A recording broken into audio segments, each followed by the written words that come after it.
सोचते हो कि ओट्स सुबह खाते हैं तो वो हेल्दी है? रुको, सच्चाई तो कुछ और है। आप ओट्स खाते हो, उसमें आप चीनी डाल के खाते हो, उसमें हनी डाल के खाते हो। जो खाली ओट्स होते हैं जिसमें कुछ नहीं डाला जाता, उसमें ज़ीरो प्रोटीन होता है और खाली ओट खाने से कुछ भी फ़ायदा नहीं होता।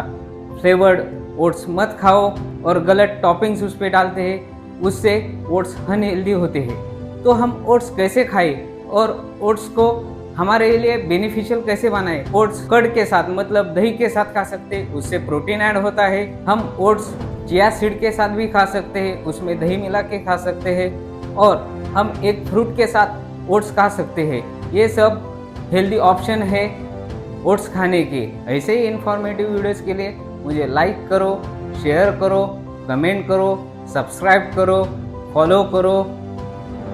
Thank you.